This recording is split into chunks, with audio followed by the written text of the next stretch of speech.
विद्वत बरों आए दिन देखा जा रहा है, ज्ञान में इतनी बड़ी कमी होती जा रही है। काम चलाऊं पढ़ाई हो गई है। शिक्षा जगत में सिर्फ उतने ही पढ़े जा रहे हैं जिससे काम चलाया जाए। यह बहुत बड़ी भूल है। जहाँ इसे ज्ञान मार्ग से भटकने का यह कारण हुआ। इसलिए ज्ञान मार्ग से हम भटके नहीं और लक्ष्य का लाभ भी हो, हमें दोनों तरफ देखना होगा। वो ऐसी परिस्थिति में मैं एक रस शब्द का अर्थ बताने जा रहा हूँ, जो कुछ है अपनी विशेषता रख रहा है। विद्यार्थी आज अंग्रेजी में तो सारे शब्दों का A for, B for, T for करेंगे, पर हिंदी में जो शब्द होते हैं इस पर पूरे ख्याल नहीं किए जा रहे हैं। यह रथ दो ही अक्षर का शब्द है, लेकिन अर्थ बड़े गंभीर रखते हैं। आप देखें रथ का अर्थ कितनी अच्छी तरह से समझाया गया है पाणिनि और व्यास के माध्यम से व्याकरण में। हम जरा इधर भी कुछ पढ़ने का अभ्यास करें। र का अर्थ हुआ राम और थ का अर्थ हुआ थाम कर चलो। यह संसार एक रण है, युद्ध भूमि है, और इसमें हमारी जो थकावट होती है, 100 वर्षों में हम जो हैरानी में आते हैं, कुछ भला बुरा करते हैं, उससे मुक्ति कौन दिलाएगा। इसलिए इस रण में थकावट दूर करने के लिए एक श्री राम का ही सहारा है।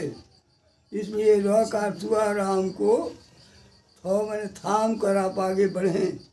राम आपका बहुत बड़ा सहारा हुआ। यही तो सनातन धर्म भी कहता है। ये एक अर्थ हुआ। दूसरा अर्थ आप देखें, र मैंने रास को, घोड़े की जो रस्सी होती है उसे आप थाम कर घोड़ा हाँकें। मन की गति को आप घोड़े की तरह तेज कर चुके हैं। इच्छाएं बड़ी होती जा रही है, लेकिन इन इच्छाओं को दबावें जैसे रास से घोड़े को दबाया जाता है। इसलिए भी यह रथ हुआ।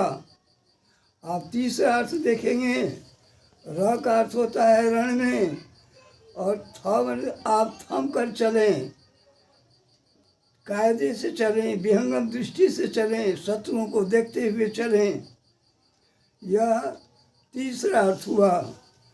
चौथा अर्थ होगा रास रस से रास रंग में आप थमे नहीं। जहाँ ऑर्केस्ट्रा होता हो, नाच होता हो, गलत कदम बढ़ते हों, वहाँ आप स्थान न बनाएं। यह रथ हुआ। पांचवा अर्थ होगा श्रीमान जी, ये जो आपके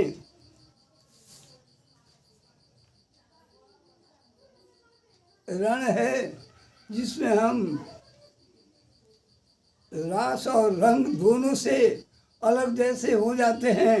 रचना करने वाले ब्रह्मा हैं और न नारायण हैं। इस संसार में आने के बाद यह एक रण हुआ, युद्ध भूमि है संसार, और दोनों को पहचानने का प्रयास करें, तब हमें हमारी शक्ति प्राप्त हो सकती है। और छठवां अर्थ हुआ, र का अर्थ होता है रसना जिह्वा। तो मैं अपनी जिह्वा को स्थिर करें, ज़्यादा स्वाद के चक्कर में न पड़ें। संसार आपको स्वादिष्ट लगता है, जिह्वा बड़ी अच्छी वस्तु खाना चाहती है, इस पर आप नियंत्रण रखें। अन्यथा आप बतावें, मनोरथ का अर्थ होता है मन का रथ, यानी इच्छा, न कि वो मन की इच्छा है। रथ जो आप जिसे गाड़ी कहते हैं, मन की इच्छा, उस रसना को, जिह्वा को आप स्वादिष्ट न बनावें। जिह्वा कुछ कहती है और कहकर भीतर चली जाती है, और महाभारत प्रारंभ हो जाता है। शकुनी कुछ कह देता है, दुर्योधन कुछ कह देता है, और भीतर चला जाएगा, जिह्वा भीतर चली जाएगी। इसलिए बड़ा अच्छा है कि आप अपनी इच्छा को दबावें, आप सोच समझ कर बातचीत करें और चले, सही तरीके से चले। अपने जीवन की गाड़ी को या सोचते हुए समझ बूझ कर ज्ञान के मार्ग पर चलें, ज्ञान मार्ग से भटके नहीं।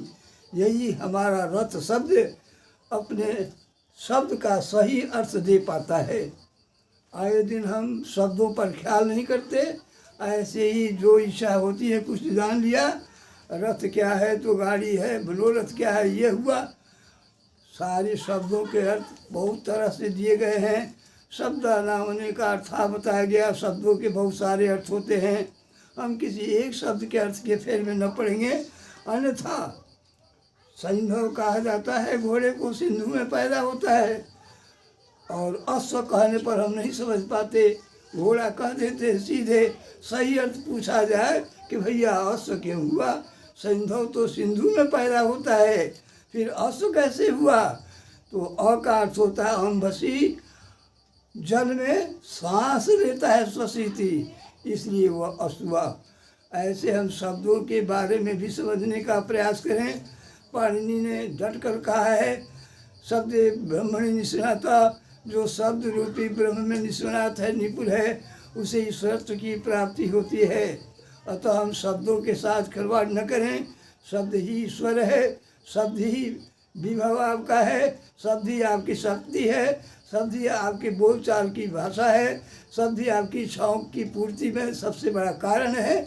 इसलिए हम शब्दों पर नियंत्रित होकर बोलने का अभ्यास करें। इसमें हमारी बड़ी रक्षा भी होगी, लौकिक रक्षा भी होगी, संसार से भी रक्षा होगी, और वैदिक मार्ग पर चलकर हम अगले लोक में जहाँ जाने वाले हैं वहाँ भी हमें सज़ा मिलने से बच पाएंगे हम। इसलिए बड़ा अच्छा होगा कबीर के शब्द पर ध्यान दें। यही शब्द है जो शारदा व वचन दो हमें देती है।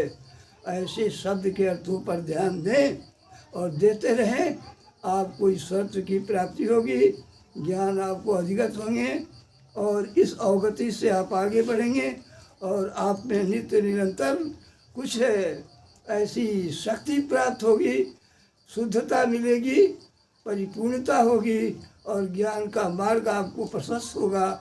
और ऐसे मार्ग पर चलने पर विद्यार्थियों को भी बहुत सारे लाभ होंगे, और उनके जीवन में स्थिरता आएगी, और शब्दों के प्रति चैतन्य होंगे तो उनकी वाणी भी चैतन्य होगी, उनके विचार भी चैतन्य होंगे, आकांक्षा से बहुत दूर होंगे, लिप्सा कम होगी, और आचरण सही होगा।